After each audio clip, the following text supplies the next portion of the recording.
ফাইজা ওয়াজাদু কওমান ইয়াজকুরুনাল্লাহ, যখন তারা কোথাও কিছু বান্দা আল্লাহ জিকির করতেছে এরকম পায়, যা ওয়াজাদু কওমান, কোনো গোত্র, কোনো গোষ্ঠী, কোনো একটা দল পেয়েছে যারা কি করে ইয়াজকুরুনাল্লাহ, আল্লাহর জিকির করছে, তানাদু হালুম্মু ইলা হাজাতিকুম।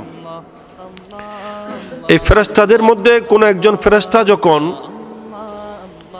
জিকির মাহফিলের খোঁজ পায় তখন সেটা বাকি ফেরেশতাদেরকে আহ্বান করে, তানাদু মানে ডাকে, আহ্বান করে, হালুম্মু ইলা হাজাতিকুম, যে তোমরা যেটা অন্বেষণ করছো, যেটা তোমাদের প্রয়োজন, যেটা চাচ্ছ সেটা পাওয়া গেছে, তোমরা তাড়াতাড়ি সবাই আসো। সুবহানাল্লাহ। তাহলে বোঝা যায় জিকির মাহফিলে শুধু আমরা আসছি না, এখানে কারা আসছেন? নূরানি জগতের ফেরেশতারাও এসেছেন। ক্বালা, হুজুরে পাক সাল্লাল্লাহু তাআলা আলাইহি ওয়াসাল্লাম এরপর বলছেন, ফায়াহফুনাহুম বিআজনিহাতিহিম ইলা সামাইদ দুনিয়া। ওই ফেরেশতারা এসে জিকির মাহফিলে চতুর্দিকে যারা জিকির করছে তাদেরকে ঘিরে ধরে এবং ফেরেশতারা ডানা বিশিষ্ট হয়ে থাকে। ফেরেশতারা কি হয়ে থাকে?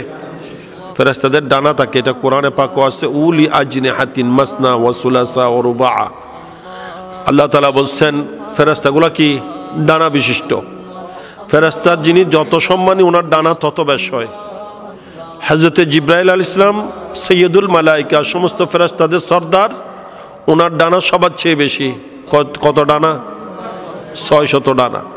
জিবরাইল আলাইহিস সালামের ডানা কয়টা? ডানার সংখ্যা বেশি, সেই হিসেবে মনে হয় ছোট ছোট, হ্যাঁ না বড়? একটা জিবরাইল আমিন আলাইহিস সালামের একটা ডানা, আল্লাহ নবী বলছেন, হাদিসে পাক ইরশাদ করেছেন, সূর্য যেখান থেকে উদিত হয় সেখান থেকে যদি খুলে দেয়, এই ডানা সূর্য যেখানে অস্তমিত হয় সেখানে গিয়ে পৌঁছবে। পূর্ব প্রান্তে থেকে খুললে কোথায় পৌঁছবে? পশ্চিম প্রান্তে পৌঁছবে। এই ধরনের ডানা জিবরাইল আমিনের কয়টা? 600। সুবহানাল্লাহ।